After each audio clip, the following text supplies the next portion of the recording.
What is up, Shadow Zone fans and followers? This is your ghost host with the most, Brian James. And next to me here is Cassidy Lightwing. So Cass, I can't read lips, man. Unmute yourself. Anywho, ladies and gentlemen, tonight for Shadow Zone, and of course for every night for Shadow Zone and Global United Paranormal Foundation, is sponsored by Ghost Energy Drink. If you're a paranormal investigator out in the field and you get tired, grab yourself a ghost and recharge that energy. Also, don't forget to go and download the Parapost Network app. It is a Facebook-like atmosphere, but geared just towards investigators. If you want away from the drama on Facebook, just simply go to the Google Play Store, download the Parapost Network app. Works for Android, works for iOS, Apple, works for tablets, laptops. And if you don't want to download the app, well, just go to parapost.net and that solves all your problems. So tonight was supposed to be Denize, but unfortunately she could not make it due to a family emergency. And Ashley Abbott had a hellacious migraine, so my hat's off to both of you ladies. I hope everything's all right with you. MJC Paranormal, what's up, Brian and Cass? Much love, brothers. Well, much love to you too, homeboy. So, in the last ditch effort to try to find a guest, we managed to find one, and you guys are going to be seeing this person on an every Tuesday basis. But we'll get into that here in just a few. Let me introduce to you guys Miss Shannon. Hi, everyone. It's so nice to be here and spending time with everyone and to expand our minds together. And thank you, Brian, for having me on the show. Hey, you are quite welcome. Donna says, good evening, guys. And Alicia says, hey. Well, hello and good evening. Happy Saturday, folks. So, Miss Shannon, this is your first time on Shadow Zone, your first time, with Global. Why don't you go ahead and give us your backstory? Okay, my backstory is I've always been empathic, but in my 20s, I decided to go into neuromuscular massage therapy, which I was a trailblazer when it came to that. It was just getting popular. I'm 53, so I was a neuromuscular massage therapist for 25 years. And I also am a psychic and a medium, and I have practiced medium, psychic, and remote viewing for the FBI, CIA, and law enforcement. And then I've always been just beyond comfortable in the paranormal world, and I just started getting into it, and I just absolutely love it. Everybody's just incredibly, team players. There's no drama. I feel like I'm at home. Very nice, very nice. And MJC says, hello, Shannon. MJC said, Shadow Zone rocks. Travis said, sup. And we have Bradley Powers. Good evening, sir. Hi there. Yeah, my name is Bradley Powers, and it's a pleasure to be on your show. Thank you for having me as a guest. Oh, you're welcome. Thank you for filling in last minute and saving my ass, Bradley and Shannon. So, Bradley. Shannon's here. Shannon. I can't see Shannon's face. Right.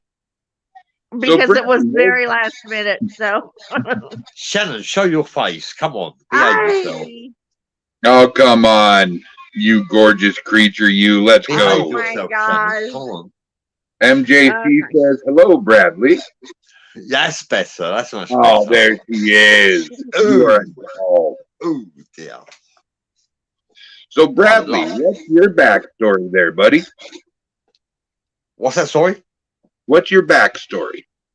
I'm a mystic. My name is Bradley Powers. I'm a mystic, and I have seen the most amazing of things that you wouldn't believe. I've encountered many, many, many, numerous paranormal, phenomenal experiences. I've had engaging with entities, spiritual entities, and on one occasion, I will say this: on one occasion, I actually encountered an extraterrestrial as well. Admittedly, it was only for 5 seconds, but it was still long enough for me to actually validate that they are real, although they are real anyway. So I know that anyway. I knew they were real before I saw it, but I know what I saw and I know what I see. And I was wide awake at the time. I wasn't dream walking, astral projection. I was totally wide awake on all occasions. And the same with the spirits as well, connecting with them. I've connected with spirits who talk to me using telepathy. And So, may I say that Bradley has been very much a blessing to me. He introduced me to this community, and I just feel like I've been blessed ever since. So, thank you, Shannon. Thank you, Shannon. Yes, what I do is I bring people together. I have, my name is you, Bradley Powers. I am admin to 500,000 members on Facebook, 10 groups, and we are alien and conspiracy theorists, and we all enjoy reveling in the paranormal phenomena, and we love it. And Cassidy Lightwing is my co-host as well, and we enjoy what we do. We love it because and people can relate to us. People come to us because they think that if they tell anyone, people will think they're mad. But when they tell us, we don't think they're mad. We no, listen and we engage, and we can actually decipher, and try to help them with their experiences. We help others with their experiences as well. That's right. what it's about, helping others. It's You know? so important for everybody to feel that they are in a safe place. They have a soft place to land for, people that share the same experiences. Yeah, that's right. That's right. Because that's right. It's all about, it's all about engaging. Look to the skies, as Cassidy like would say, look to the skies. And that's quite right too, because you'll be amazed what you can see sometimes. And a TR3B, admittedly, but there are extras for other intelligent life forms out there. There really are. And all you got to do is look to the skies. And also spirit paranormal phenomena. Some people are blessed with paranormal gifts, and they can channel, they can see, they can witness the most amazing of things. And they're credible people. They have a lot to put on the line to put. So, like, no one's delusional. I don't engage with delusional people. I engage with people who are credible, and they have stature and clarity. And they're the people that I circulate with. And I find that because that's where the most amazing stories are. Well, the paranormal consultant says, hey, all, just wanted to stop in and show my support. Well, thank Hello. you, Mr. Paranormal. Thank you for dropping in. Thank you. So, Thank you. Brad, Sure. Yeah. I was on your podcast when I first met you. I was kind of thrown into this like you were thrown into this. I want you to tell the story about the Mike Tyson left hook that knocked you on your ass. Oh, right. Yes. I was, I've had many experiences with spiritual entities, and they can touch you. Spiritual entities can touch you in the flesh. They can actually even appear, manifest, materialize in the flesh in this realm. Yes, they can. Not all of them. Some of them can, some of them know how to do it. And I went to put my key in the front door. I put my key into the lock of the front door to open the door of my chapel, my former chapel. And I looked behind me and I said, who are you? And this entity punched me in the face, and like I went flying backwards, and I held myself flying backwards, and I landed on the floor. No one's ever. I'm a boxer. I can box. I'm very good at boxing as well, and yet I got put down by a spiritual entity. A spiritual entity punched me in the face and put me on my back. I then, when I landed on my floor, I then crawled away backwards and to get away from the spiritual entity, because I didn't know what his next move would be. And I wasn't afraid. I just knew I was like, he was you know when you you were in over your head a little bit. over my head is the right word. I thought this is a bit too much for me, and like so I left, and I never returned to my chapel for 3 hours. 3 hours I stayed away because I didn't know if he would still be there. He appeared from a portal in the floor, punched me in the face, and I went flying. Yeah, I said to him, "Who are you?" And he punched me in the face, and I went flying. And like, no one's ever put me down, but like, I got put down by spiritual entity. Yes, I did. And I was laying on my back on the floor, you know, and like, I got away. No one could see it. It was in a tight space as well. What I did do though was I went back to the place. Outside my front door was a portal that you come through. I put the 5 elements, and I performed a 5-element ritual to close the portal to stop the demons from coming through. However, someone in my coven, said to me that I actually made a mistake. They said to me that by closing the portal, I actually trapped some of the demons this side of life, and I hadn't thought of that. But I did close the portal, but I actually trapped some demons this side of life. So I didn't think of that. Yeah, working with portals is a lot more complicated than it seems at first. You know, even when we're looking at whirlpools and water, it's a lot more complicated than just sticking your finger and make it stop. MJC says, Bradley, you sound like a paranormal Power Ranger. That's crazy awesome. Yeah, I can tell you. I've had an incubus put his tongue in my ear once. I was sleeping. I was going to say, I've been touched too. And I was like, what the? I had a tongue in my ear, a wet tongue in my ear from a sexual incubus.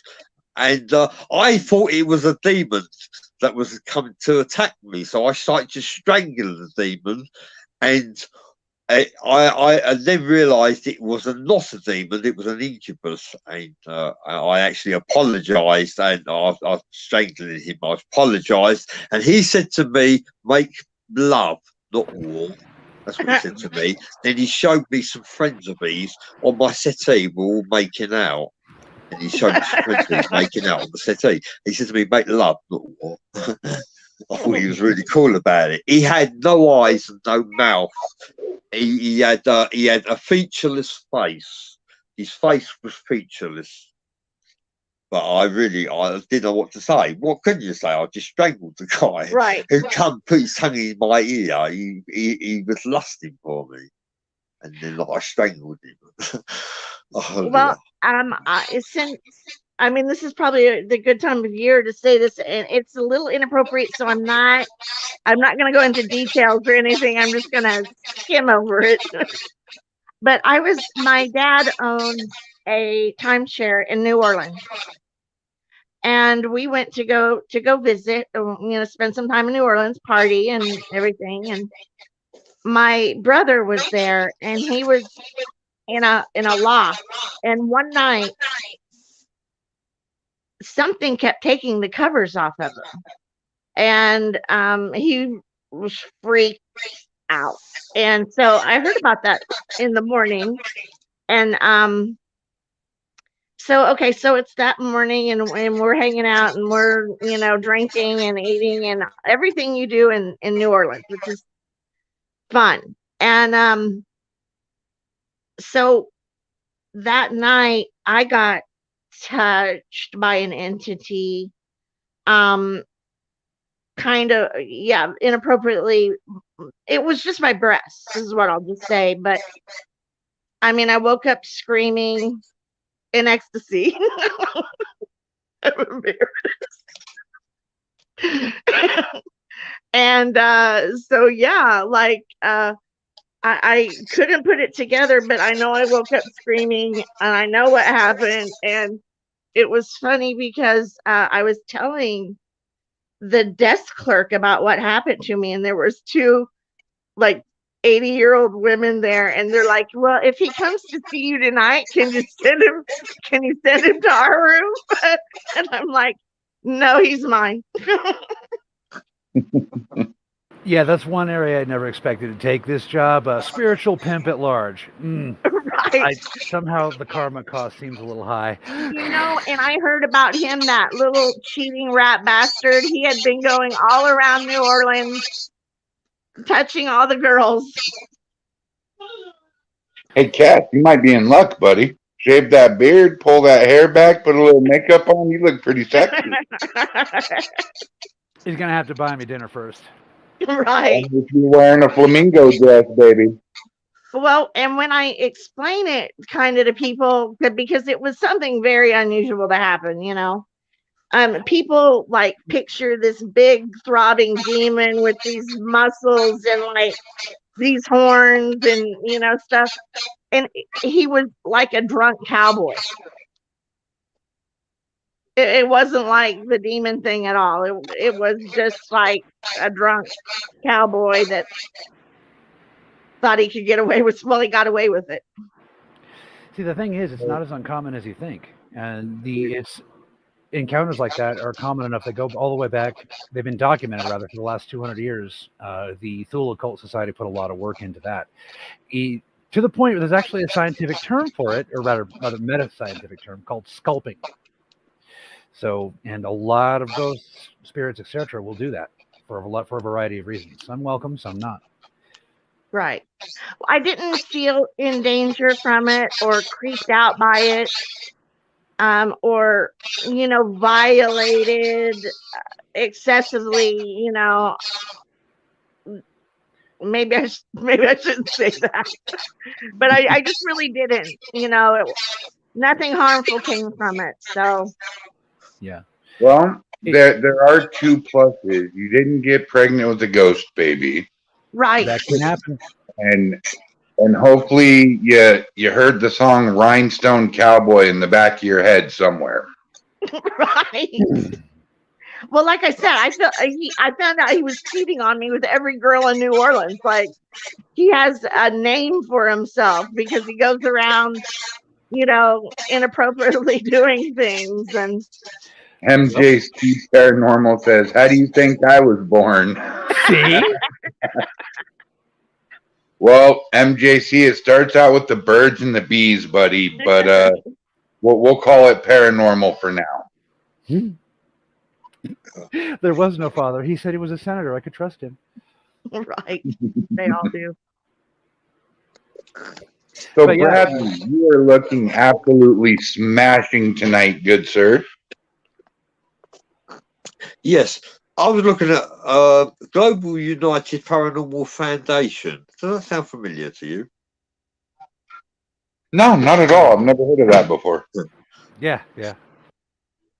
Because I was thinking I could post my show into that group as well. I thought about that.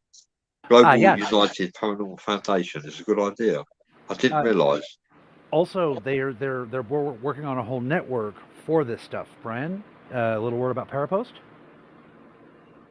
Oh, yes. The Parapost Network. A Facebook-like atmosphere, but strictly for the paranormal. No drama, no bullshit. Just a wonderful platform to show your videos, talk with other friends, and other people in the paranormal world. Right. And if you've had stories, if you have stories or things that have happened that you're confused about, everybody around you is going to be a safe place to land. And there's nothing that you can not talk to anybody about that will be surprising to us. In worst case scenario, if you're worried that people are going to think you're crazy, point them at me. After I'm done talking, you'll sound sane. The point is, everybody that's welcome here, you've all had experiences, and it's time to share them. Right. Uh-huh. And it's All time to, I'm just glad we have this platform so people feel safe telling it. Hey, Cass, what experience do you want me to talk about, buddy? Well, there was that time with the late night sneaky neighbor. Yeah, but that's a little too graphic. You know, blood splattered everywhere, heads went rolling. They don't need to hear about that. Oh, wow. Yeah, it was a regular bath, you know, not a bubble bath. You know, one of my favorite encounters was I actually got to live out my lifelong dream. Since I was 3 years old till the time I was 17 and got to live it. I had always been a huge wrestling fan. And I got the opportunity because a wrestler called out to go to Sterling, North Dakota. I was living in Fargo at the time. And the dude said, "How do you feel about stepping in the ring?" I said, that's great. Who am I going against? Oh, just a nobody that wrestled for the WWF in the 60s, 70s, and 80s, you know. No, a little jobber by the name of Rock and Roll Buck Zumhoff. And my jaw hit the floor, and that's an experience I will never forget. I don't know who that is. Could you tell us? I'm not familiar. He's the one that kicks the football through the giant H, right? No, he's the one that hits the volleyball for the home run. There we go. No, he was what they referred to as a jobber. He would make the other wrestlers look good and get over. But, from there, I got to experience backyard wrestling, which was very entertaining. I loved playing with barbed wire. Oh, I would too. Oh, yeah, Barbie's sexy as hell, man. And the backyard wrestling eventually turned into professional wrestling. And I started training with them for a while. I never did a show with them, but I probably put on a good 10, 15 exhibition matches during training and barbecues. no. So, Well, congratulations. Thank you. And the great thing is I actually got to step in the ring with my nephew and get him into professional wrestling, the way I was when I was a kid. Yeah, I'm more of a boxer, Brian, to be honest, than a wrestler. Do you do boxing, Brian? No, I never got into boxing, but I did get into kickboxing and Tang Sudo for a while. Okay. Yeah, really, You look like you'd be a little bit of a brawler, Brian, quite honestly. That's why I fit so good in the wrestling ring. I'm 6'5". I was 255, Wow. 250 pounds. You are a doorman. You're a doorman. You're security, definitely. High profile. I've actually met, I've done security myself. I've actually met Nigel Benn and Chris Eubanks as and Lennox Lewis, boxers, when I did security with them. That was like 10 years ago. That was. You never told me that. No, I know. I've been around the block a few times. You know what I mean. But I did do security for a while, and yeah, Nigel Benn, Lennox Lewis, Chris Eubanks. Wait. Chris Eubanks gave me his autograph as well. Shook my hands and all that. You know, yeah, really big. What a gentleman. Chris Eubanks is a gentleman like me. You know. So what you're saying is that you had a life outside the audience? You don't disappear when they close their eyes? Yeah, I've been around the block a few times. You I'm not into violence anymore because I'm a priest. Like, I'm a priest now.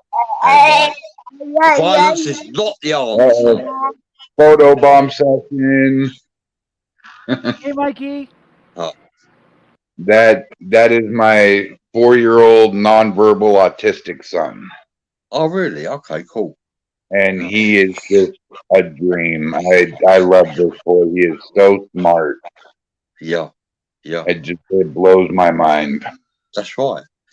Everybody is gifted in some field, you know. Right. They might not be in others, but they are in some, and some are in more. You know what I mean? Even geniuses are fools in others, in other fields.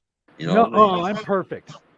Well, the universe Hello? trusted me to raise an autistic child, and he's just the most precious. I mean, I couldn't say enough about him. Demeanor was just always so sweet, and I didn't see what everybody else saw, I guess, but I don't care. He was my baby. See, we all have some kind of connection, and I'm sure all of you audience members do too. I'm sure you know somebody. You got a niece, a nephew, if it's not your father or your mother or your son, you know. And I don't know about anybody else, but I am not comfortable with just how little effort is going to people, you know, autistic families, you know. Oh, you know, that brings up a really good point, Cass. And you know what I decided to do? Tell us, brother. I'm just going to let the kitty cat out of the bag. In either 2023 or 2024, I myself, with the backing of Global United Paranormal Foundation and the backing of Bleeding Violin Productions, I am going to actually put on a 3-day event to raise money for autism. Oh, what was that? We're going to have concerts. We're going to have celebrity meet and greets, celebrity ghost hunts. And if I can wing it, we're going to have professional wrestling as well. Oh, that sounds amazing. But if not, you know, I'll rent a couple of games and we'll have some vendors and some food vendors and maybe even a beer garden if we're lucky. And I'm going to dress up like the Undertaker and hope I don't get sued.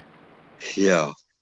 Now, building on that, I could have fought you, Brian, for charity. Still can. Still can. We could do that. Get in the ring with Brian. Yeah. Last 5 minutes with the great Brian Ali. And he will donate $5,000 to charity. Yeah. Man, I didn't know you were that tall, Brian. That's big. That's tall. You are a big man, Brian. Yeah, you are. You are. Yeah, I'd have people like you standing beside me, you know what I mean? If I go to do deals, you know what I mean? You know, I'm a spiritual hustler now. I don't really need minders. I don't think I do anyway. Yeah, anyway, we are all together. We are all here on this show today, forging new paths into the garden of life. And we are actually, all of us have paranormal, phenomenal experiences to share. And all those that are watching this show also have paranormal, phenomenal experiences to share. So it just goes to show that they're not making it up. They're not going crazy. They're not mad. paranormal phenomena is real. There is life after death. There are spirits out there, and spirits can touch you as well. Spirits can scratch you, they can harm you, and spirits can heal you and embrace you and enhance your journey as well. So you always bear in mind that. Never speak ill of the dead. Always keep that in mind. Never speak ill of the dead. Well, MJC Paranormal agrees with you because he says Casper is his daddy. Tyos brings up a good point. He says we are born perfect as we are, and I would kind of like to touch on that for a second. Something that we believe, is in this organization is that these kids, these people with autism, they're not broken. They're not broken. They may be a little different, but they are bloody well perfect. And I like to go back to the example of Down syndrome. Human society wants to throw these people away, and that's bullshit. So, Down syndrome, if you ever talked with a kid with Down syndrome, you'll see they understand things regular people do not. Right. It's the same thing with most autistic people. We're communicating right now on a device that was made by somebody who couldn't tie their shoes. Right. These people aren't broken, right? But their caretakers need help because this world is not built for special people. Right. Give us a minute. We're going to change. I'll tell you, I never had any problems with kids making fun of my son. I had problems with adults. If he wanted to be in sports or anything my boy wanted, he got. But I had problems with football coaches, and I went nose to nose with football coaches that were abusing my child. Well, I'll tell you right now. There was a teacher that did it, and I got put in jail because I went in. I found out what she was doing, and I went in her class and just slapped her. So I probably could have held off on that one, but you don't embarrass and humiliate my child just because he's autistic and you don't understand him. Like, why are you even a teacher? Right. Yeah, that's right. That's a very good point. Yeah. Alicia says, that's awesome, Brian. Thank you, Alicia. And they used to throw autistic children, Down syndrome children, any deformity. Back in the old days, they'd hide them in basements. They'd do everything they could so they would not be seen in a quote unquote perfect society. And I say, screw their perfect society. They're a bunch of blind jackasses. Yeah. I agree. I mean, getting to know my son and the way his mind worked, although it was different, it like his friends loved him because he could actually take their minds to different places and different dimensions creatively and stuff like that they would have never been able to do. Right. And his friends were fully aware of this. His difference really added flavor to their lives and enriched them. My brother has learning difficulties, and he has gone through life with learning difficulties, and he has been bullied by my other brother. My older brother bullied him, and I didn't like that. And he achieved. My brother is now a chairperson of a charity called Swansea People's First. He's the chairperson of a charity for people with learning difficulties.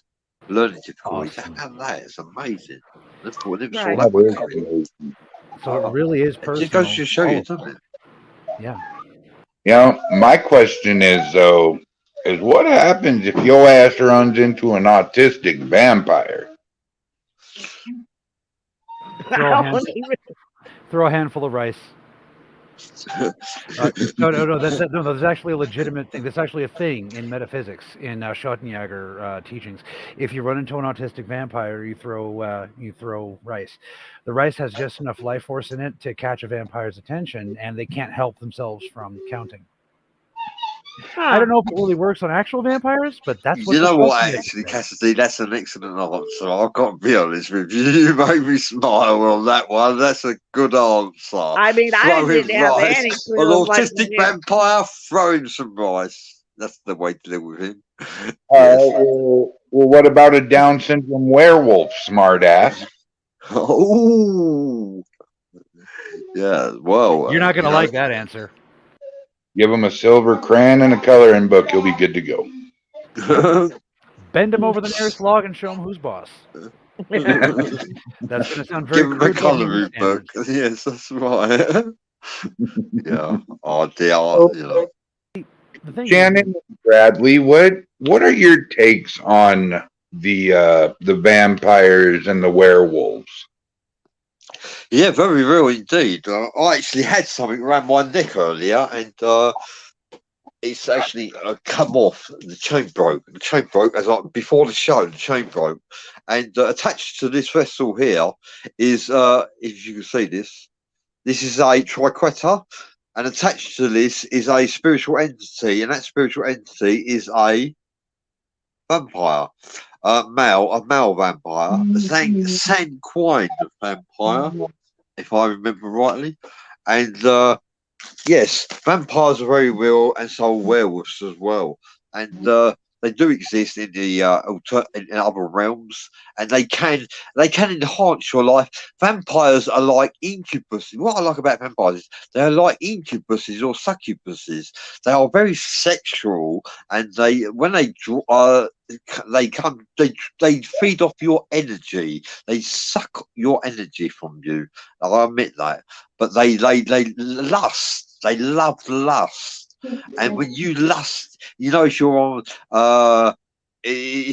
the internet lusting for women or men, or if you're in a relationship, you know, you could still be lusting even in a relationship. It's you could be lusting for your Hollywood glamour models. And yes, they do exist, the vampires, and I've actually seen, with my mind's eye, I've actually seen a couple of vampires. I haven't seen a werewolf yet, I've got to be honest, but I know they do exist. Vampires exist, and many they fall into the category of the Fae, believe it or not. And you'll find that the elves exist, there's pixies, fairies, they're all real. They are real. It's just that we've been brainwashed to believe that they're not real, and if anything, they're myths. That's what we've brainwashed to believe, and that's what we believe. But the truth is, they do exist, and they once walked this earth, many of them, and they are gatekeepers as well. Some of the Fae are gatekeepers to portals as well. All portals have gatekeepers, and some of the Fae are gatekeepers. take a breath. Vampires are in the category of the Fae. Take a breath. You got to give people a chance to respond. So, Oh no! I'm definitely enjoying this, but I have just but one question though. Are you saying vampires are nothing more than sexy, horny, dead people that want to prey on the living both sexually, physically, and spiritually? Well, there are good. There's good and bad in all. Always remember that in all species, there's good and bad in all. You know, I have to say that because it's true. There is good and bad in all. And absolutely. What I've learned, yeah, vampires can enhance your life. They can work with you. You can form you can even form some sort of contract. If a vampire chooses to present themselves to you, they don't present themselves to anybody, but they can present themselves to you. Then you can actually engage, and you could have them as a friend, a lover, or you know, you can even have a relationship with a vampire. Wow. Believe it or not. And Shannon, believe it or not, if it's never happened to you, you won't believe it. But if it has happened to you, you'll know what I'm talking about. But vampires are very real. Vladimir, he spiked to save the village, allegedly to save the village. He spiked all those people, and he drank the blood. The blood of us does make you, but it allegedly makes you youthful and fills you with stamina and vanity. It comes from blood. Actually, I'm you going know? to stop you right there, because if you keep going any further, you're actually going to put us in the shit with the Ordo Dracul, and that is not okay. Time out. Okay, we cannot go at light speed like this. We need to take things step at a time. For starters, on the vampire question, there are several different taxonomic classifications of vampire. They don't always seem like they're the same kind of thing. That's what I feel too. I mean, that's what I've seen and felt. Yeah. There's levels of them. Right. Now, did Vlad to go on the Vlad thing? That was a whole nother thing. Vladimir Draculestia was not a vampire, and No. the Ordo Dracul is an actual real organization, and they do get pissy when people perpetuate that stuff. So let's not. Okay, I'm in good with them, and I want to stay in good with them. All right, sorry Yeah, about bathing in blood made you youthful. Many royal families would bathe in blood as well, because blood of children, sadly. Right. I think too, sometimes they are attachments. And I've wondered myself, since I have such problems with my blood and, my hemoglobin just disappearing, if I've had kind of a vampiric attachment. That's all I needed. Right. See, the part of that goes into it too. There's a vast difference between hemotactile vampires and hemophagic vampires. What Bradley was talking about just now is hemophagic vampirism, which has nothing to do with actual vampirism. It's Right. actually a biological condition. So if we're going to be investigating and bringing science to this stuff, we need to do it properly. You see what I mean? So for the Shadow Zoners, remember on the first episode that I was on, I said, well, what we do isn't exactly investigation. What we do is more like metaphysical trouble consultant and trouble consulting and exorcism. That's my people, folks. This is what we do. All right. If you've got a problem with a vampire or an incubus or something, What about a straight out devil? that's Not a when you- demon. Okay. Define devil for the purposes of this context. Like a devil is about Performance. 100 times more powerful than a demon. It would be like the power of a ghost versus a demon. Then you go into demon and then devil. Like it's that. I came across. Okay, so Yeah. by I your came across a definition- girl in the community that I feel strongly, like I know it, I saw it. There's a devil in that community, and there's been this is a very small community, and there's been about 15 people that have committed suicide, drug. I mean, it's just Devils are powerful. right. very It's powerful. it's a very powerful thing. And So you're talking it's about not dealing with just a fallen, like an actual fallen. yes.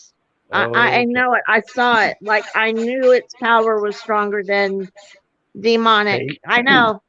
I was no that more. way. No, I'm with you. That's why I'm like, say no more. I gotcha. Folks, if you've never encountered a fallen, there's one thing and one thing alone I can tell you that's consistent with all of these entities. You will know what you stand before. There's no mistake. And I mean, I felt it as strong as plain Yeah, as day. not And I'm all getting entities chills all are over my fallen. body just talking about it. Yeah, they're scary. Heidi ho, Denise. What was that? I just said Heidi ho to Denise. How the wolf? Well, and what's scary about it is it's not just affecting one person or a family. It's affecting a whole community. Well, now is as good a time as any to point out that Bradley and I have been working on a superhero team of sorts.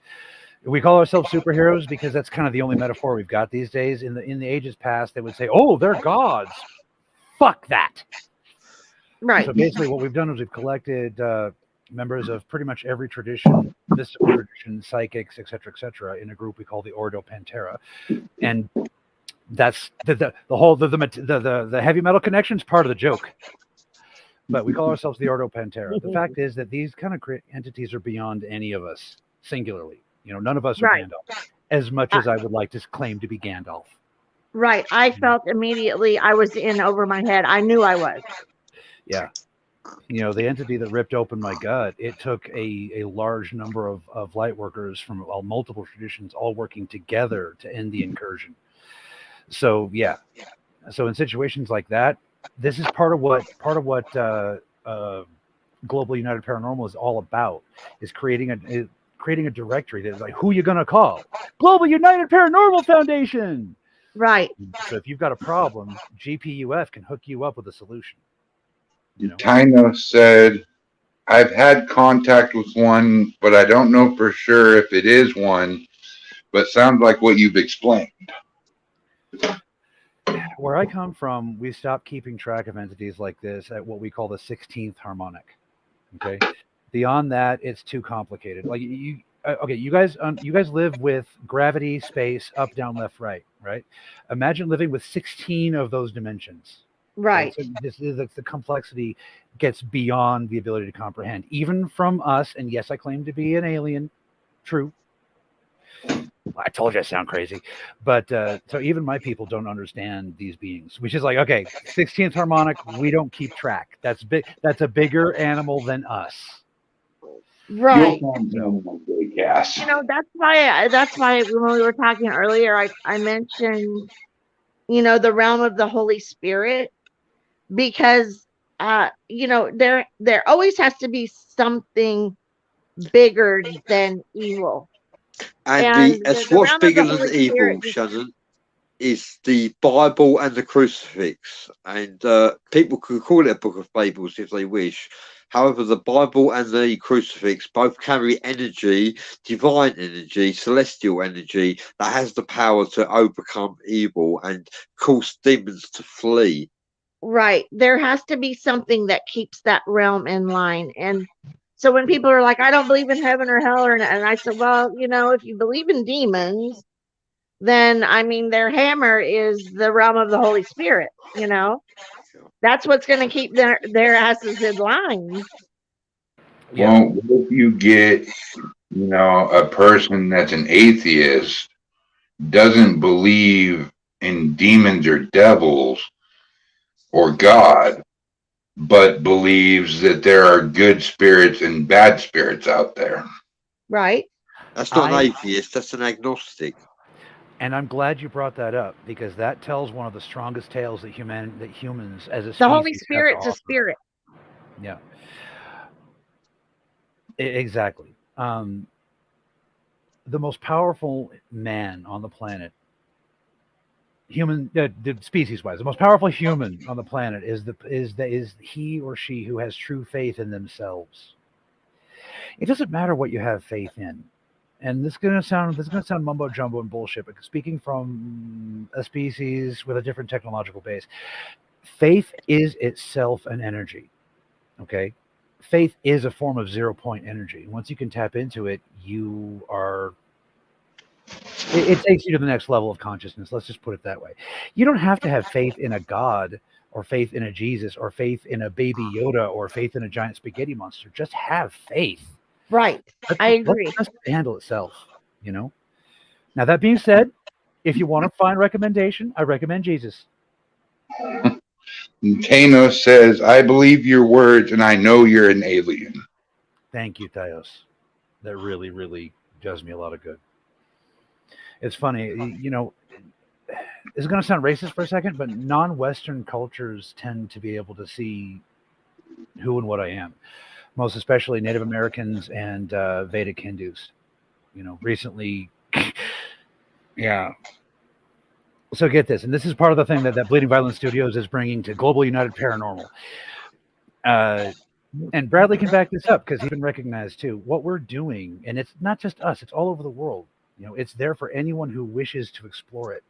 Okay, but the beings that the Vedic Hindus called the Deva are here, and we are them. Okay? Not we, Cassidy, and we, all of us. Okay, what defines what they call a Deva? Okay. Truth seekers, Yes. Yes. light workers, Exactly. Bingo. all coming together. And that's what this channel is about. Us all coming together, truth seekers and light workers, embracing each other and recognizing there's more to life than we're just here, the here and now, and who we are today. Exactly. So if even the greatest metaphysical thinker agrees that it's going to take 144,000 awakened souls to bring about the ascension. Whether you believe in the ascension or not, 144. What could 144,000 people all working together really accomplish? Right. It's 144,000 doable. ascended masters, And not people, it's doable. ascended masters. Right. And that will happen. Maybe. So when it comes to specifically the Vedic Hindus, they tell tales of these deva. And what a deva is any sapient being that can move their spirit and their body independently. Highlight workers, you're deva. All these stories of like Shiva and Parvati and the things they did 30,000 years ago before the dawn of time, blah, blah, blah, blah, blah, blah, blah, blah. How different is that really from comic books and superheroes? It ain't. Especially when you realize that level of enlightenment isn't enlightenment. It's just technology. And it's right there for every single member of your species. If you understand you have a name, you have access to the Force, to put it in Star Wars terms. Telepathy, remote viewing, telekinesis, they all real and actually do exist in you, in us, in all of us. We have forgotten our past, we have forgotten our ancestry, we have forgotten who we are. And who we are people blessed with psychic abilities. We are all psychics, all of us. We need to recognize ourselves, to recognize that we are psychic. You guys are psychic. They're psychic, not psychic. You know? Oh no, there ain't no psychic bone in my body. Now, Really? I will tell you, however, when I first meet somebody, I can tell you within 2 minutes if I'm going to stay and talk to you because I can sense good about you, or if I think you're trouble and I'm just going to walk away. Right. Well, I And think that's there's some not psychic psychic, validity with that. Right? Yeah. That's being able to read energy. It's all about energy and frequency and That's vibration. Sound, frequency, and vibration, Shannon. That's what you wanted Right. to say. Sound, Exactly. frequency, vibration. That's what Tesla said as well. And no doubt in my mind. And We're getting your glitching, Shannon. I know you're a conduit, like Bradley. I mean, you put together this today. Everybody was in the right place, the right time, and you got it started. You got it rolling, and that's a psychic ability of its own.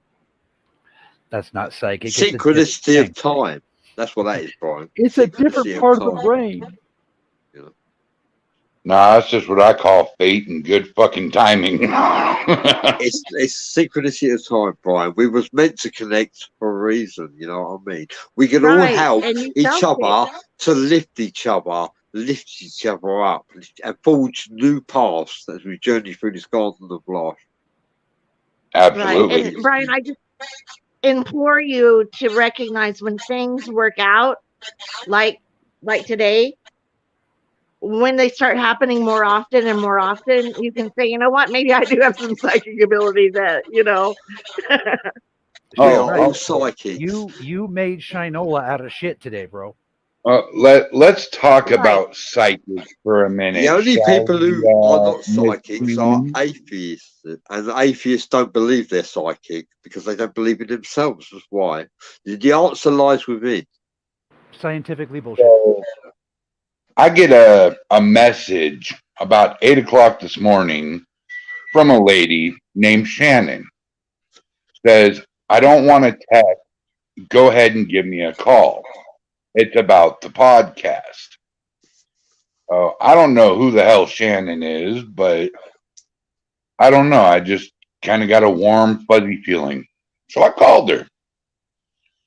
And she must have knew that we were talking about something last night, Cass, because she was right on the ball with what I was thinking. She almost always is. The only time I've ever seen her be wrong is when it's really, really weird shit like alien DNA. Well, I need to make sure I keep my mind clear of all the sexual stuff that runs through it. You don't want to read that, homie. Oh yeah, dude, you're rolling with light workers now. You're gonna want to mind your thoughts. But to announce it, there's going to be a new podcast on Tuesday called Into the Mystic, and myself and Shannon over here are going to be your hosts. Oh, well done, Shannon. Hey, well done, Shannon. Thank you. And what I ask everybody that's watching is if you have a subject, or I'm trying to go with the newer urban legends and things that haven't been hardly discussed.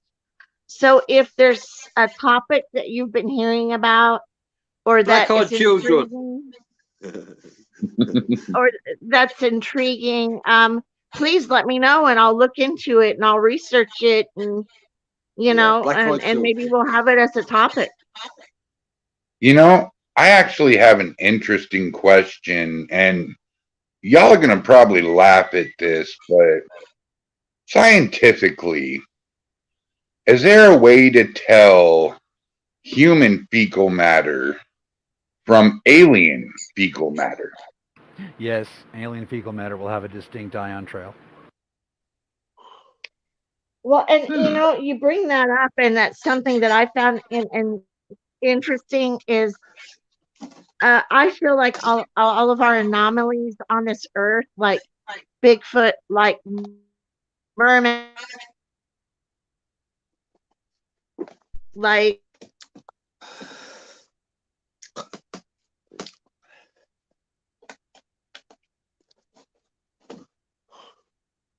Okay, she's officially frozen. werewolves, right? Nope. Am I on again? There we go. And mermaids are half alien and half dolphin. Just to be, they can get some DNA now and build up what kind of creature or who looks like who with the DNA. And wouldn't that be interesting to be able to get a little DNA and have a statue of Bigfoot standing like what they legitimately look like right in front of you?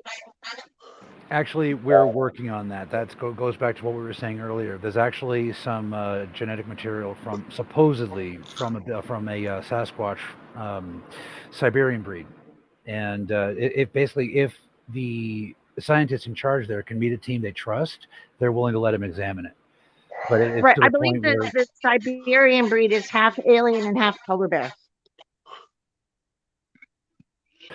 Marcus Welly says, love from the Minnesota Spirit Hunters. Marcus, much love, my brother. So, I kind of can't help but to think that every race of Bigfoot has to be part alien. Because, let's face it, 9 times out of 10, you don't see the guy and he's over 12 feet tall. You walk around in the woods all day and night. You can't find one for the life of you. It's very rare that you see him. And it makes me wonder if he has a portal he can go through. I don't know. I'm sorry. Go ahead, Kat. Would you classify transdimensional biologicals from an alternate Earth as aliens? Brothers, can you dumbify that question for me?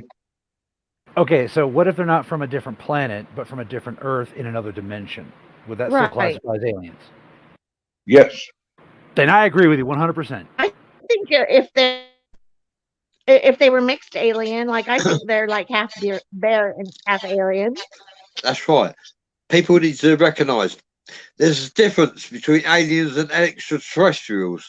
aliens do exist, and they have never visited Earth at all, but they do exist. And whereas extraterrestrials actually come here, and they probably live on the moon, under the sea, under the earth, and they do, or they even walk amongst us.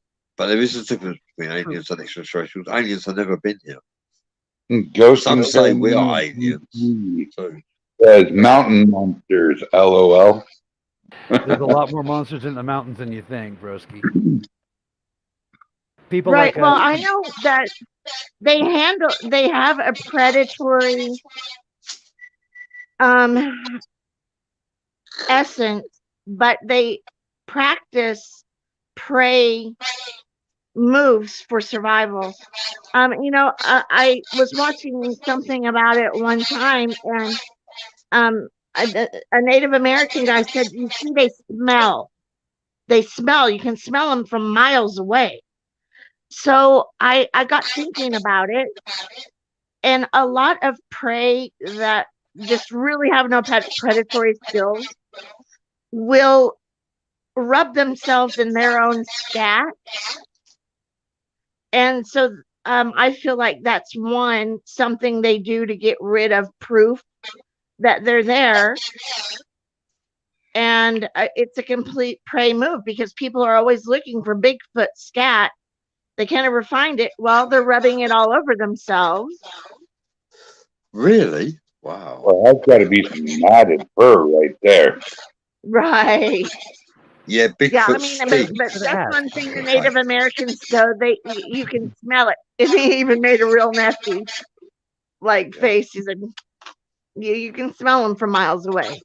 Interestingly enough, cultures that interact with various species of Sasquatch and also great apes report that they smell like great apes. For example, in the Mideast Asian area, like Vietnam and whatnot, according to them, the rock apes smell like orangutans. They don't look like orangutans, but they smell like them. And Right. quite frankly, to a Western nose, a great ape would stink to high heaven. Have you ever wondered what an orangutan actually smells like?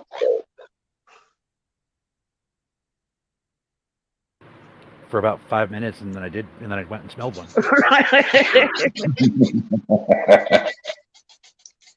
Well, I've always wondered what Sasquatch smells like after that guy, after that Native American kept saying about how rank they are, and they even have a name for them in the language, something like stinky.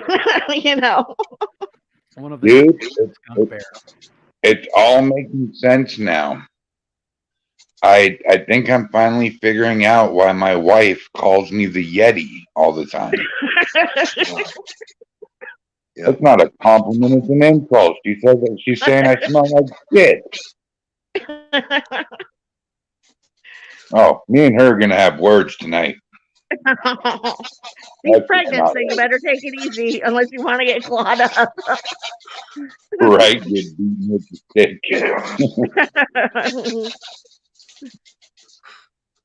Oh man. But yeah, that's part of why we want to do all this. We need to make contact with, like, for example, indigenous people in, for example, Australia, and say, hey, we need to get in contact. I'll share this freely on the show. Part of what I'm trying to do, part of my mission with the Lakota, is to make contact with the skinwalkers and Uncle, i.e. Sasquatch. I don't know how the hell I'm supposed to do this. I've never seen a Sasquatch. To be completely honest, I've never seen adequate evidence. But that's only in this world. The question is, right? There's no saying that you can't psychically reach out to him. Yeah, well, reaching out with 3D anchors is a little harder. You got to actually be there. For example, I'll give you guys an example. I get this a lot from the metaphysical community. It's like, well, why don't you just astrally project into the pyramids and do what you got to do? Yeah, it doesn't work that way, and that's how you get brain burned. Okay, right. It's a sad fact, and as much as the light worker community doesn't like this, sometimes you have to go there face to face. Right. So, And I feel like each creature has its own metaphysical way of protecting itself too. So, right. I mean, you're having to come up with creative ideas on how to, communicate with them when they are completely protecting themselves. And also, when you see a spiritual entity, the last thing you think about is grab a camera. Because if you turn to grab a camera, you might blink, miss it, and its spirit's gone. They're not showboats. They're not in it to prove that they're there. They've got a message for you, and they're you only. Building on that point, there are also physics at play that humans don't quite realize. Taking something's picture, now there's a reason why a lot of indigenous cultures believe that taking a picture will take a part of their soul. It won't, but there's a reason why they believe that. And the interplay of the sudden flash of light and the capturing of light for a lot of these entities, it's no bueno. So, for example, you're never going to catch a Sasquatch on a camcorder. It's just not going to happen. Okay, the camcorders make way too much noise. And for you skeptics, I invite you to take a look at any hidden cam in the in the jungle where they're trying to take like hidden cam footage of gorillas. The gorillas aren't fooled.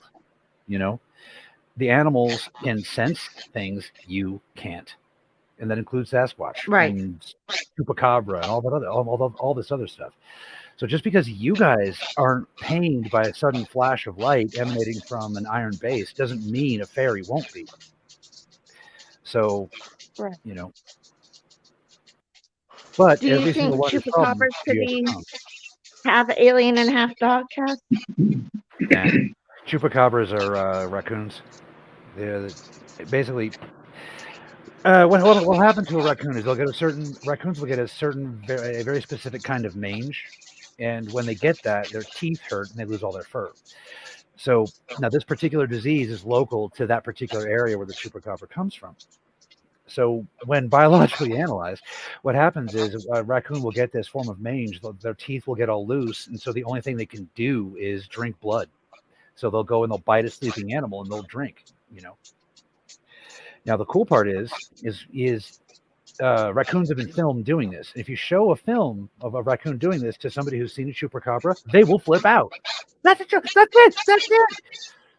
Now this seems weird, but I advise you guys look up a picture, type in bald raccoon into Google, and you'll notice it fits the description of the chupacabra.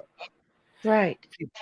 The sad fact is a lot of these cryptozoological things have just normal, boring explanations. But we have to get through those so we can find the truly amazing mysteries. Right. Do you You think sounded that so mermaids Fred. could be half alien and half dolphin? Hold on. You can't talk over each other. What was that, Brian? Sorry, Brian, go ahead. I said you totally just sounded like Fred from Scooby-Doo there. Come on, gang, let's go solve the mystery. Okay. Make Fred Klingon, and I'll cop to it. Klingon Fred. There we go. You're better off trying to scrunch up Scooby-Doo's butthole to look like a Klingon. Now, what were you saying, Shannon?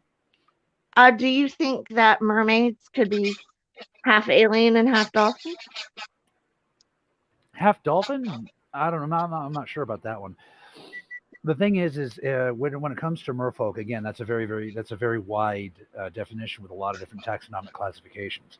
One of the classic mermaid that people are looking for proof of is, I believe, need more science. I believe that's a member of the Fae. The problem is Fae, hang on. The Fae don't show up in my people's sight. We can't see that band of energy. I can't see them either. As I understand, most humans can't. So Yeah, I'm in the they same fall boat. into the category of the Fae, mermaids do. Now, that being said, there's also a group of subnautical extraterrestrials that are, we call them Nomo because that's kind of like, they have the same sounding name in almost every culture, and it works out to Nomo. You'll like some people will call them the Bobo or the Globo or something like that, but it's that always that double O sound. Okay. So like hobo. Right, hobo would work. But technically all hobos are aliens? Well, I can't scientifically refute that. They Having like been to a hobo myself. They like to ride trains, and trains technology. Yeah. So around the world, there's been various cultures that have been rescued and relocated by a particular group of aliens. The most famous of which, and especially if you're fans of the show, Ancient Aliens show, would be the Dogon people in Africa. Okay. Hey, Cass, hold Yes. that thought for 1 second. Sure. Giovanni says, "Greetings. I love this program. I learn every time I tune in." We love you Well, too. thank you, Giovanni. And we all learn as we go too. And that's the phenomenal thing is we have such knowledgeable people like these three, and then you got the dumbass like me who only knows about the Not at paranormal. all. So right now I'm soaking in the knowledge of all three, y'all. And it's phenomenal. My brain hurts. It's soaking so much information. Sorry. So Sorry, the Nomo not have sorry. the Nomo have a habit of rescuing people in need. And again, I'll look up the Dogon people to see what I'm talking about. Now, the reason why I want to use them as an example is because they were able to tell NASA about a star that supposedly the Nomo came from that even NASA didn't discover until a few years ago.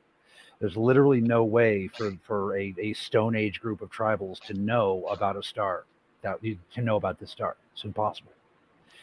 Okay, by any normal means. So that being said, one of the things that extraterrestrials love to do is stick their DNA into other things, and that's not as dirty as I made it sound. So the idea that the Nomo would have altered a like a dolphin or something like that to create what what people know as mermaids is not very far off at all. Right. I don't know for sure, Well, but that's where kind more of- science is needed. Yeah, that kind of I'm- comes along. That comes along my. It was a very primal theory, but at least I was onto something there. Maybe. No, I believe you are, especially when you consider the one of the Japanese species of mermaid called the ningen. The ningen would fit that description, and the Japanese don't have a legend for where the ningen came from, and so a ningen looks like what would happen if you crossed a humanoid alien, like big bulbous head, almond eyes alien with a dolphin. So Sexy. I wouldn't think so, but furries do what furries do. So here's my question for the three of you. In your opinion, what is the definition of the species the Anunnaki? Oh, he asked the right question, didn't he, Bradley? The Anunnaki is an umbrella word that covers more than one species, although we don't quite know what species. The Anunnaki. And it's not someone actually posted on their group, unfortunately. The Anunnakis, it's actually Anunnaki is like I believe plural might be the right explanation. Anunnaki is all of them. It's an umbrella word, yeah.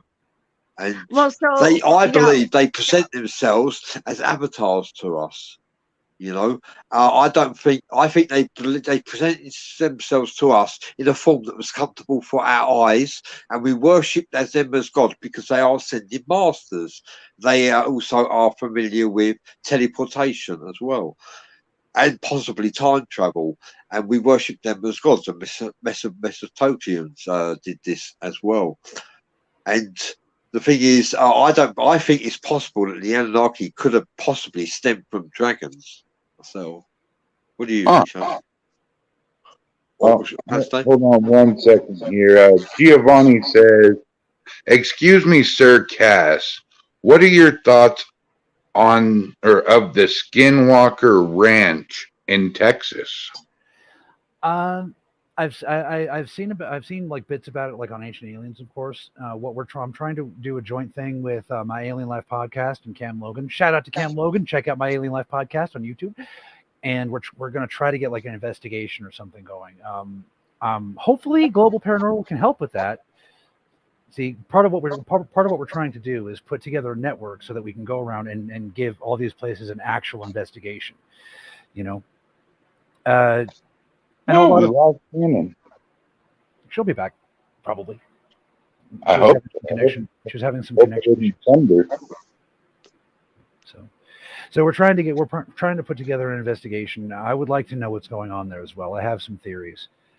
I'm not sure that Skinwalker Ranch has anything to do with the Navajo Skinwalkers, though. So, but I don't know very much about them. I've been trying to make contact with the Skinwalkers since 1993. I have been unsuccessful. Now, what are your guys' definition of a skinwalker? For our audience, what is a skinwalker? All right. Cass is getting his serious face on. So there's two prime definitions of a Skinwalker. First, Skinwalker is a slang for any kind of shapeshifter, like a werewolf, were-lion, were-kangaroo, whatever you want.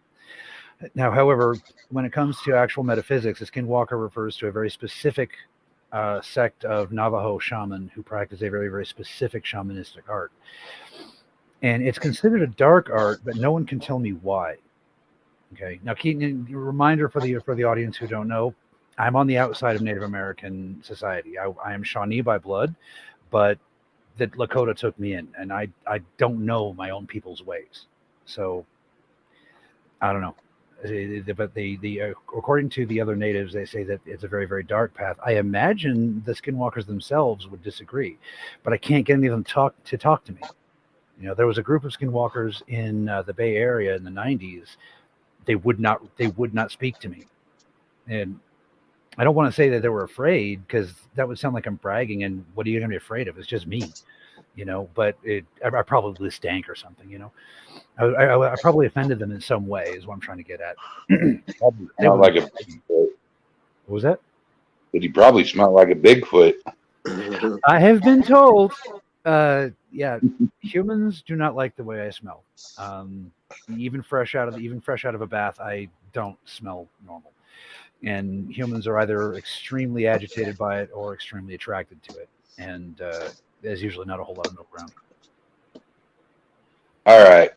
The whole world has to know, Cass. Sure. It's a proven fact that aliens have this. So with you being alien, is it true that you have 6 nipples? No, I've only got the 3. Oh, okay. Just making sure. So Giovanni says, is the ranch governed by the government? I've heard. I don't know for sure, but I've heard that that's one of the obstacles towards getting any kind of investigation there. I don't know what the situation is, but like I said, we're working on that. Allegedly, the government have purchased the farm and taken it over. Allegedly, that's the rumor. So, but we never know. Yeah. But either way, I mean, we should be able to. Why? Why would they? Why would they castigate? Well, if it's true, If there's nothing there, why would they?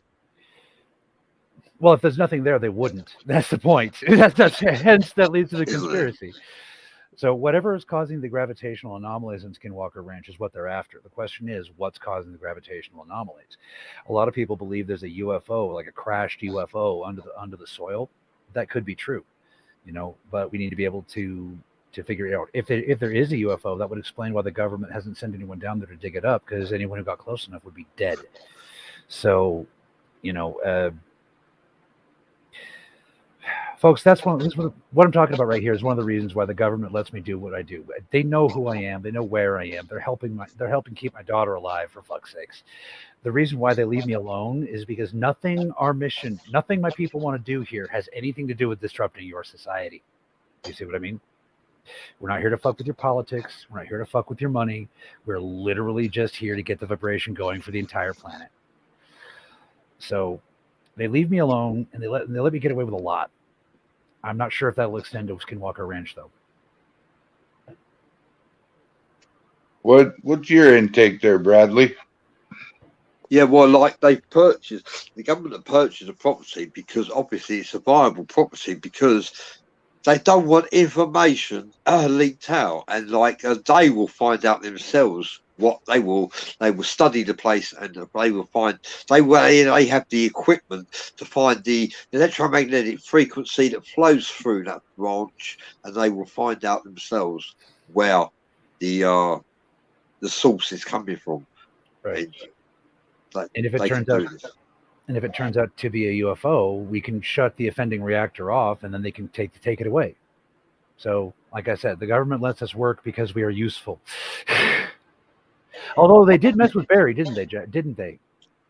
I'm surprised I haven't had the many black knock at my door, to be honest with you. Dude, you probably have. You just don't know it. They don't look like they probably was asleep when they come.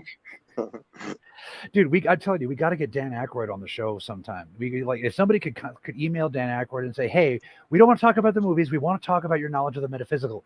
We got a guy here who claims to be an alien. Come on down." Cassidy, did you know 2 years ago today, Steve Pierce was on our show? Did you know that 2 years ago today, Steve Pierce, Fire in the Sky? Do you remember, Brian? Do you remember a film called Fire in the Sky, where Travis Walton was abducted by aliens? One of the best Hollywood abduction films ever made. Was that when Jason dropped the ball on us? I've never seen it. Oh, Brian.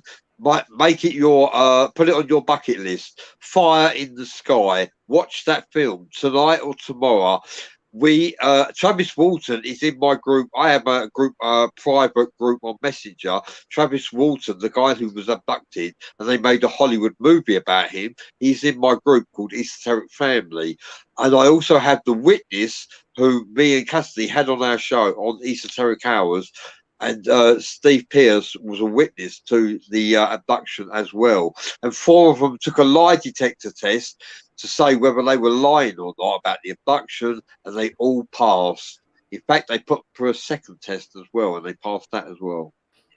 How about that? Mr. Walton deserves his peace and privacy. If he ever wants to come on the show or something, he knows where we are. But I think everybody should just leave Mr. Walton alone. I agree with that, Cassidy. I leave him alone. He just watches us. We leave him alone. Well, then he knows I'm a big fan. Now, I've never seen Fire in the Sky. My people know about the incident from the other side. The Kute are a very, very nasty, nasty bunch of people. So, in your opinion, both of you being extraterrestrial, alien, and UFO enthusiasts, what's the nastiest, most barbaric, cutthroat, killing species of alien out there that you know of? Alpha Draconians. Silurians. Alpha Draconians. I keep telling you, Bradley, the Alpha Draconians are victims themselves. Okay, if humans can help the Alpha Draconians get free, they'll be your friends for the rest of eternity. But the ones pulling the strings, I would say easily hands down the Silurians. The Silurians are feared in the entire galaxy. Nobody wants to mess with the Silurians. It's not that they're a warrior race; it's what they do, and they're so old. This is Brian. You do know this is a reptilian planet, don't you, Brian? A reptilian planet. No, are you kidding me? Betty White, the Queen of England, probably Vladimir Putin himself. They're all reptiles. If the Queen was a reptile, she'd be more competent.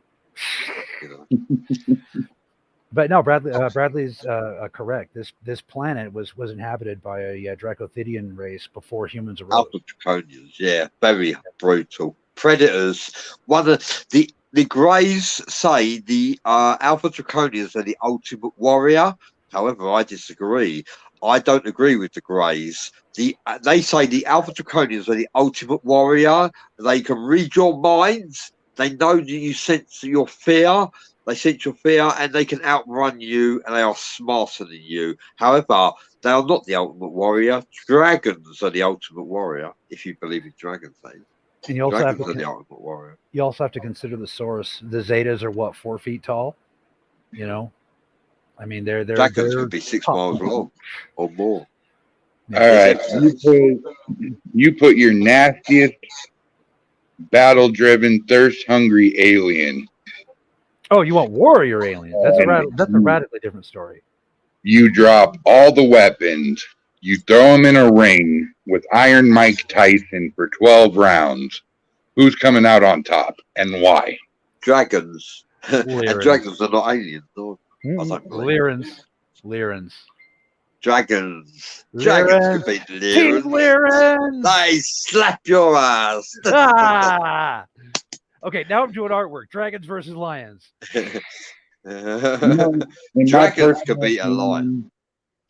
You know what I think could take out a dragon, you guys? What? Human. A good old-fashioned ice giant. King George V allegedly took out. I don't know if it was King George V. King George fought a dragon and beat it, allegedly. As a matter Now, of my question is, as a matter of galactic record, humans are the dragon slayers. It was a human that slew Tiamat. Yeah, humans can kill dragons. Yeah. my question is if dragons weren't real, who came up with the concept of the dragon? And could dragons have really existed back in the 14 and 1500s? Dragons are in the Bible, Brian. King Leviathan, he is a dragon, and he was also labelled the devil himself at one time.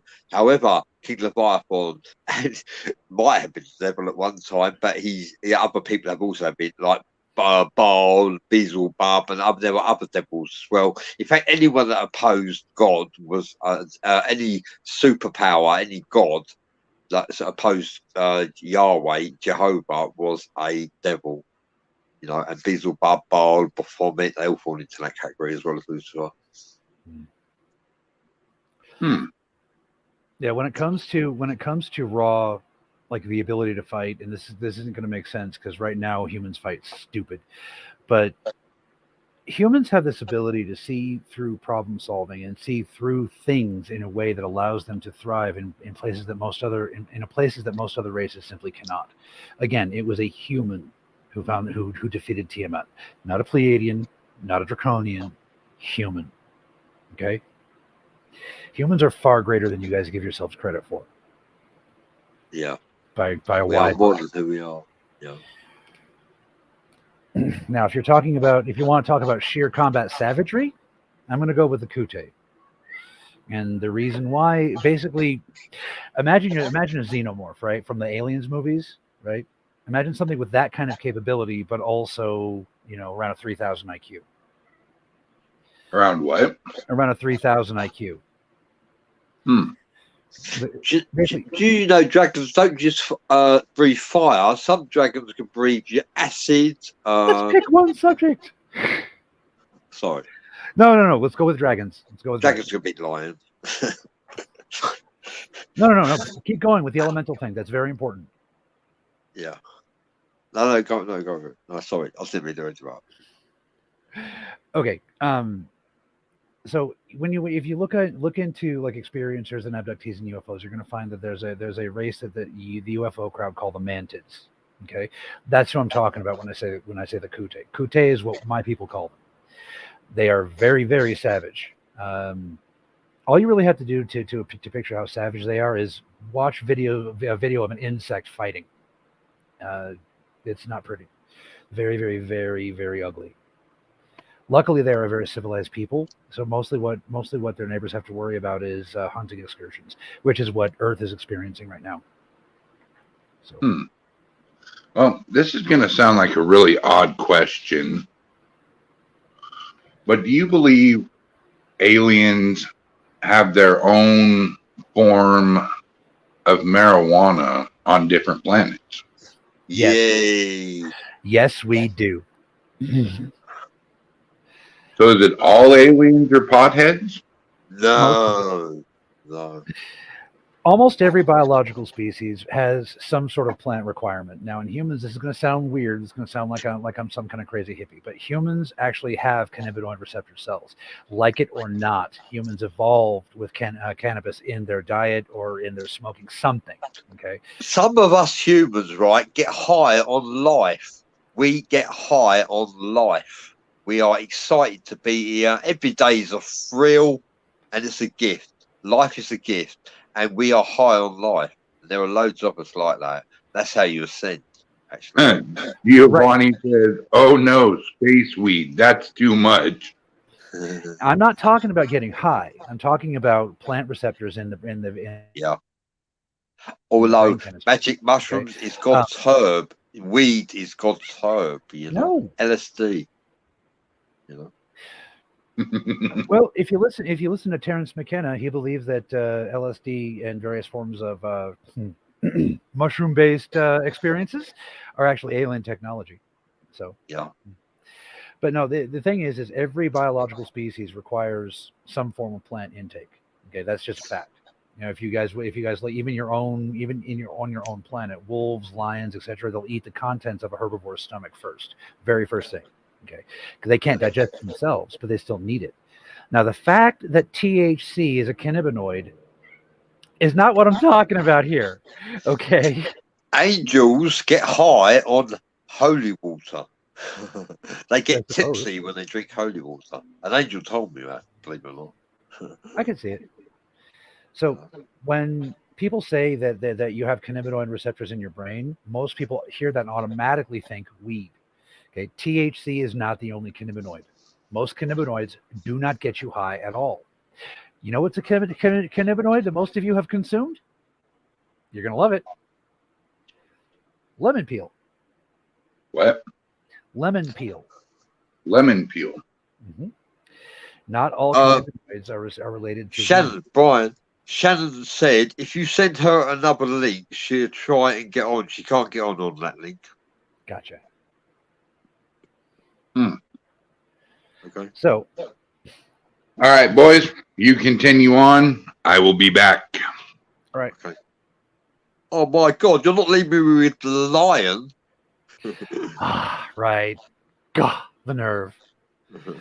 Now, that being said, I wouldn't say all races out there imbibe for the purposes of inebriation. I know the Arcturians do. I don't know if the Kute do, and I believe the Pleiadians do.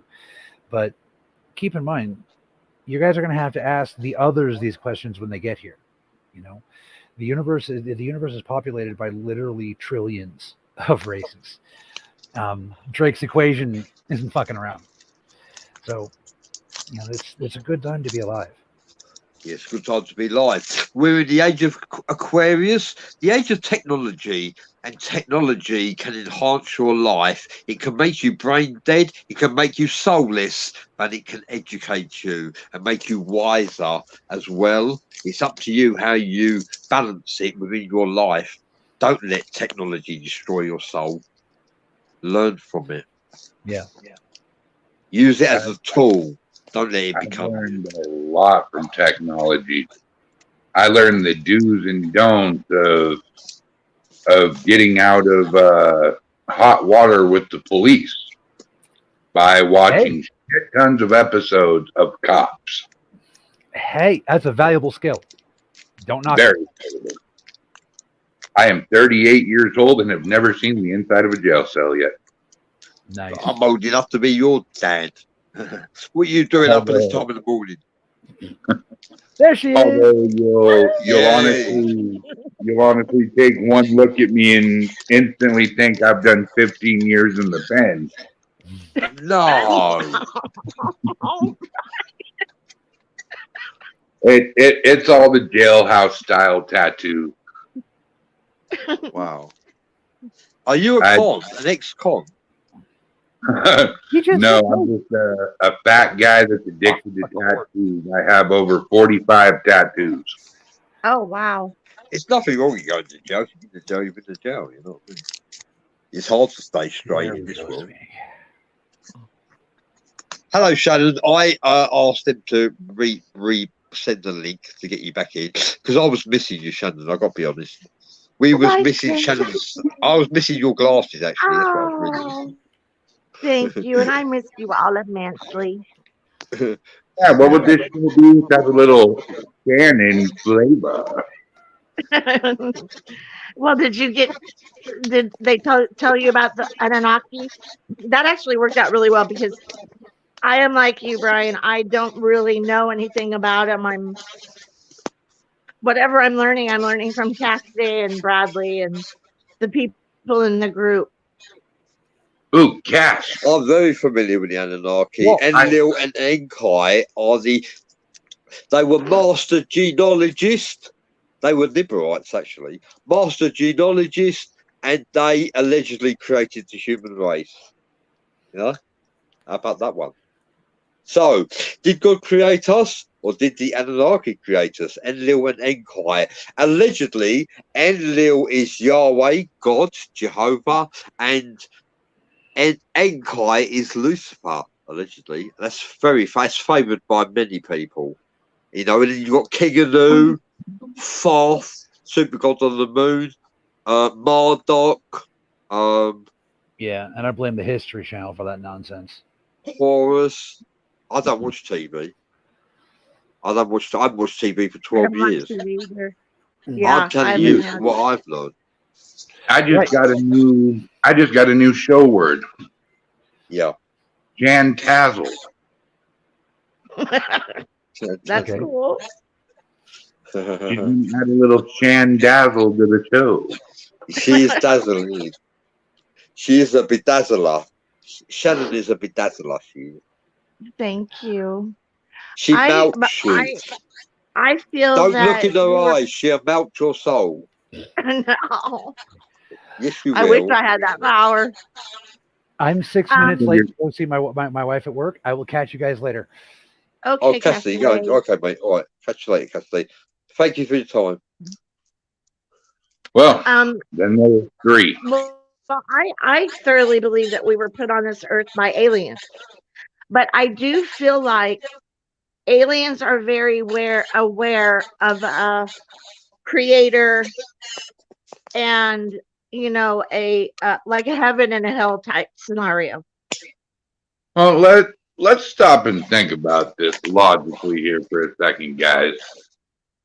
Well, and I guess I'll say, in my opinion, I don't think there's a heaven or a hell. You see, back in the ancient days, you look at all the drawings on the walls of caves and sand houses and everything. You see this ominous being always on the wall, and you always see this bright, shining little flying object in the sky. You know, that's it right there. Right, and God I absolutely agree. But I do believe, and I thought about this actually a lot this week, because, you know, a lot of people will say if they put holy water around and stuff like that, then that will help get rid of aliens if you're being attacked and stuff. But I feel like the aliens, they recognize that divine energy, because aliens know all about energy. And I do feel like that we are aliens, made from aliens, but I thoroughly believe in that divine, like the realm of the Holy Spirit, and that realm that governs, that helps us humans govern the more negative, dark realms. There's Bradley. I was starting to miss your face already, you handsome devil. I got jumped by a couple of demons. All right, Irene says shared. Thank you, Irene. Thank you, Irene. Yes, please share and subscribe this show if you feel this resonates with you. Please, and feel free to ask us any questions that you like. We are pretty knowledgeable, and I've had many paranormal phenomenal experiences and encounters with spirits, and so was Shannon. Shannon is a psychic for the FBI. She's a psychic investigator for the FBI, and she investigates spirits, and she helps people. So she helps the FBI to solve crimes if she can. 20 years. That's excellent credentials. You know, Brian, I was raised atheist, and Really? I saw Jesus. So I mean, after that happened, I'm not like super Christian and stuff, but I do realize there's more to it than what I was ever taught or what I knew. And so And I'm I'd just like kind to. of trying Sorry. to tie it all together and for it to make sense. And I would like to add, I have encountered angels on 4 separate occasions. I've encountered 2 archangels, 1 earth angel, if you like. We all have angels around us, and a cherubim angel. So I believe they exist because I've encountered them. And if angels exist, well, I've encountered demons as well. And I've also learned that there's good and bad on both sides. So I've Right. encountered good demons and bad demons. I've been attacked by many demons. Yes, I have.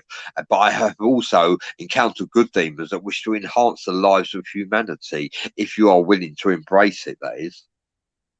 Right. I've encountered both also. I have my guardian angel is a little Hispanic girl, and she's like 8 years old. And you know, when I had my leg amputated, I was saved by her, or I would have died if I would have had it amputated. And I've seen the dark of the dark. Like last week, I felt and saw the presence of a devil, an old devil, a strong devil. And I felt this, you know, of negative spirits and of demons. And so I've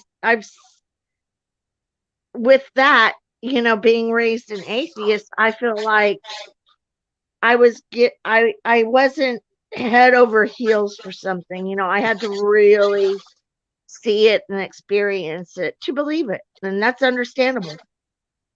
Oh yeah, you know, like with me, I haven't experienced a guardian angel. I haven't experienced a demon. I mean, I had a pretty wicked attachment of a dark being, Right. and some people might call it a demonic attachment because of the way I acted.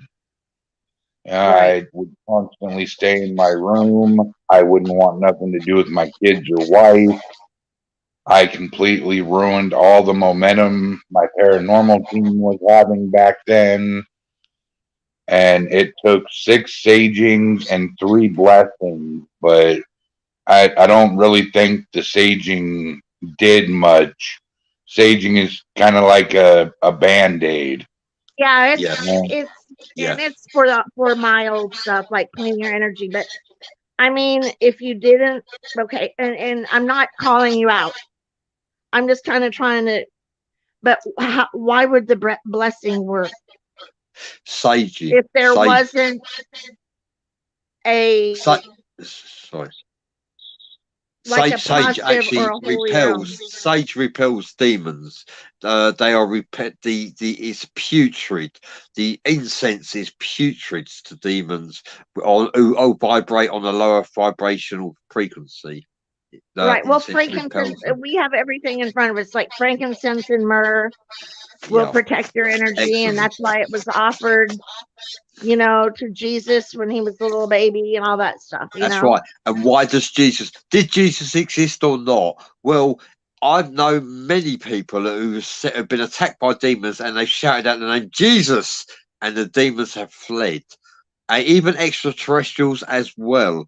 Now, that for the Jesus name of Jesus to hold power, is it the name Jesus that holds the energy, or is it the faith of the person believing that Jesus exists that holds the energy? Yeah, It's that's their a good faith. point. But I do believe Jesus existed. So there's no I there's do. no concrete There's evidence. But I right. believe he There's something there that I've seen and experienced, and that's all I can say. I'm not trying to did. And get Shannon, you everybody have on seen it Jesus, haven't you? and Shannon, on a Shannon, are Christianity you saying bandwagon, and Shannon? I Are don't you feel saying like you have seen Jesus? Shannon, are you saying you have seen Jesus? Oh, Shannon's froze again. I can't believe it. Damn. Oh, I hate that. Shannon, have you seen Jesus? Right. I have seen Jesus. That's what I wanted to know. And you're not the only one, Shannon. Many people have seen Jesus. I've encountered angels on 4 separate occasions, but I haven't seen Jesus. And I wonder who sent them. Angels are messengers of God, so they come from God. So hence there must be a God. And plus, I've been attacked by demons. I've been encountering good demons as well. They speak to you using telethought, visionary, or telepathy. That's how they communicate with you, Well, or they can increment signs. You know? I just want to be respectful to everybody's beliefs, and I understand about not believing in Jesus and Christianity because half my life was raised that way. And I am not religious. I follow a druid's path. I follow a druid's path. I'm not religious at all. I follow a druid's path. I am in tune with Mother Gaia, Mother Earth. That's what I'm in tune with. And I recognise you don't need religion to believe. You can believe in God without being religious. That is possible. You can do that. The theory goes... Which brings me to a question for you, Brian. Brian, what religion are you? Are you spiritualist, atheist, agnostic, or a religious? I'm a devil worshipper. Oh, my God. I'm just kidding. Oh my goodness!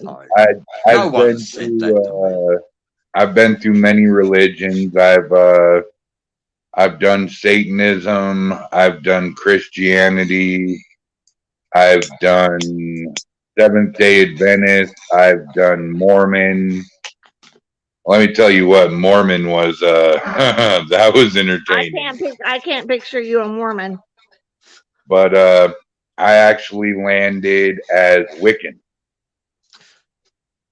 That's a great religion. I'll tell you, I was a Jehovah's Witness for 2 years.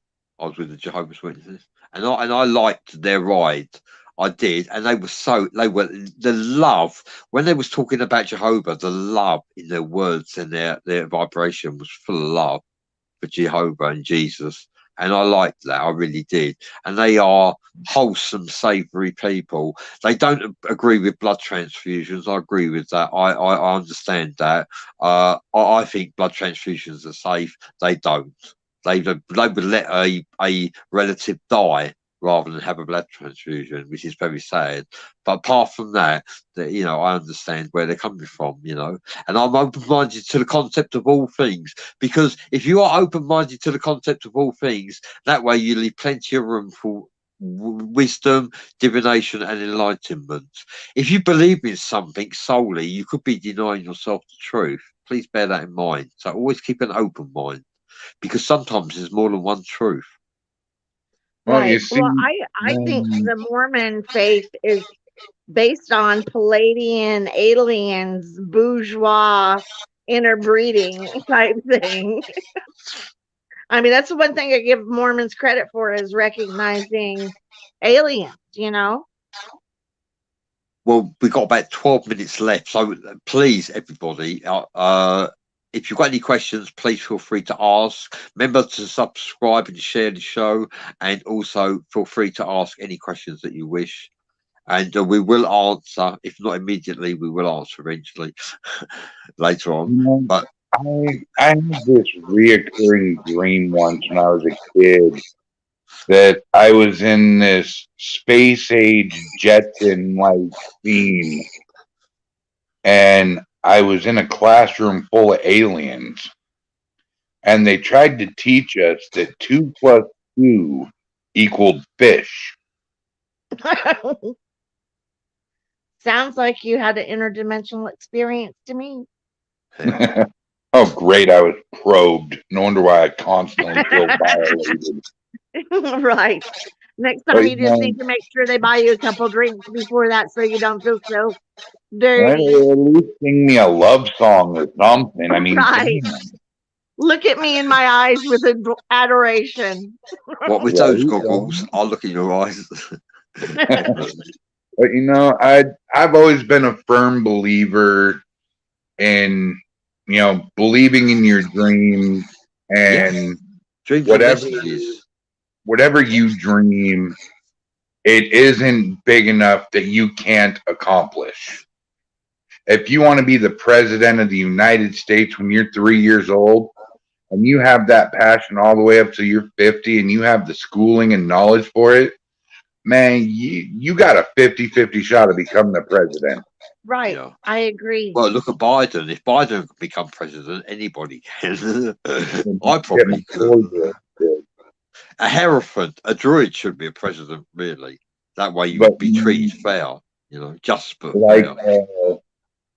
Like I believed since I can remember that the one thing I would be in life, the one thing I would do was to be a professional wrestler. You'd be And good at it as well, I reckon. Before my dad passed away in 2006, because that was his ultimate goal for me. And I got to call him and say, Dad, I'm about to step into a professional wrestling ring against Rock and Roll Buck Zuma. You manifested that. You manifested that. No one but you. And I've always had the dream of helping. Inspiration that come from. I think that Brian, I think one of your relations was a wrestler. And you were inspired, inspiritation. The clue's in the word, inspiration, inspiritation. You was inspired by a member of one of your relations who probably was a fighter themselves, a warrior like you. You probably was even a Viking, maybe. I was going to say a Viking or a Scot or both. Yeah, or Scott. Yeah, That's Scottish. what I'm saying. Is there Scottish in your family, Brian? I am Scottish, Irish, German, French, Dutch, and a few others. Yeah, I'm seeing like your ancestors lifting like huge rocks and participating in almost like Olympic type games and stuff. Yeah. And that explains it, because there's no better feeling than knowing you're the biggest guy in the entire organization, and you're stepping in the ring and you're throwing guys around like they're rag dolls. Right.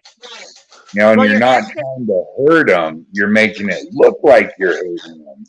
Right. But in all reality, you're being as safe as you can be at the same time. Well, your ancestors used to throw boulders like they were freaking sacks of flour. You come from a long, long line of strong males, physically strong males, spiritually everything, but they were the strongest. You guys want to hear the real kicker? Yeah, go for it. Me and my nephew, who was on the podcast last night, Dylan, we are officially in the next couple weeks stepping back into the wrestling ring to start training again. Yeah, you need to be there. I mean, granted, I have a bad back and my knee's kind of bad, but I'm willing to go through the pain to do it one more time. If it's your passion, then you gotta. I have 3 passions in life. That's being a wrestler, helping everybody I can with their paranormal activity, and being the best father in the world. Well done. I admire you. I admire your spirit, Brian, actually, to be honest with you. Right. And you're doing it all, Brian, and I do appreciate that too. Thank you. Yeah. Well, guys, it's people like you that inspire people around you to be like you, Brian, right. To be honest with you. Oh shit, nobody wants to be like me. That's for damn sure. You are a light worker. I am a troubled soul. I don't think you're as troubled as you think. You're humble, and you're effacing, you're looking for inward, and you never feeling quite enough, like you're quite enough, is what is absolutely precious about you, and what the universe is rewarding you for. Yeah, Yeah, that's right. You will be rewarded for your humbleness and for your caring, your empathy, your humbleness and your empathy. You will be rewarded for that in the next life, believe it or not. you know, I think he's being rewarded now. Yeah. I wholeheartedly believe that. Well, he's got us in his company, isn't it? Global running a company like Global was the way I wanted to run my original team. Yeah. You know, and I wanted to go all across the U.S. and help people and this, that, and the other. But I was the only guy that ever did shit besides, one or two other people. Right. You're going to find that for people to give you 100%, you need to keep those people around for sure. Oh, yeah. And I definitely need to keep you two clowns around. That's for I sure. need you to keep me around. That I'm kind of growing fond of you two. Yeah. Well, I'm growing fond of you too. But I will remind you that you manifested it all, and the universe is you've got 3 beautiful babies. You've got one that will be here in July. You've got 2 other beautiful babies, so you get to be an amazing dad every day. You're building up this huge global You're a hero, community. Brian. In their eyes, in your son's eyes, you are a hero. You know. You're building Yeah. up this huge global paranormal, and Like then a giant the haystack. right, and then you've got the wrestling coming right up. So everything you're passionate about is manifesting. You want to know a real odd coincidence? So I was talking about putting together this fundraiser for autism, and I thought to myself, how badass would it be if I could have professional wrestling at this event? So I looked up wrestling federation in Arizona. Now, my goal is to, by September, be moved down to Mesa, Arizona, which is 15 miles away from Phoenix. And it just so happens that I start talking about training again, and I call a federation called Arizona Wrestling Federation, and guess where they're located? Wow. Mesa, Phoenix. Phoenix. Oh yeah. And not Wow. only that, but they have a actual training camp Yeah. in their facility. Well, that's Tell amazing. me And that's not autism has gotten more common. So I would start getting in that group and asking about professional wrestlers or whatever that have autistic children that will know your plight. If I lived in America, I'd fight you for charity, Brian. yeah, we put Boxer on and a a good wrestler match, would be too, quite yeah. interesting. That'd be It quite would interesting. be like I'm only Thunderlips 5'10". He's a giant. Look at him. He's a and, monster of a man. and Rocky Balboa. Yeah. Yeah, that's right. It'd be like that, you know. It would be like But that. yeah, I would just start once you get in those groups, start asking around, and I'm sure you'll come across people with autistic children that would love to go, wrestle at your fundraiser. Yeah, yeah. I admire what you do, Brian. Carry on doing what you're doing because you're following a righteous path. You're a good father. You love your kids, and that's good. And also, you are following the path. I used to be a ghost hunter myself. However, I don't need to hunt ghosts. They hunt me. Ghosts come to me now. And so I don't need to go out hunting for them anymore. So I've been blessed. And, you know, your time may come as well, you know. You've Right. probably witnessed much paranormal phenomena yourself. If you ever come across a really gnarly it's about going and investigating, because you're a paranormal investigator, let me know and I can keep you protected while you're in there. Yeah. That's awesome. nearby here, I'd like Brian. I don't know if this appeals to you. I live 5 miles. I'm staying at my brother's at the moment, and he lives 5 miles from a stone circle. I'd like to film the stone circle on Esoteric Hours. But I mean, you could tune in as well and broadcast it onto your show if you wanted to. It has a sacrificial stone there as well within the stone circle, built by Druids 200 years ago. Druids built the stone circle. Yeah, I live by a stone circle. I've never heard of that.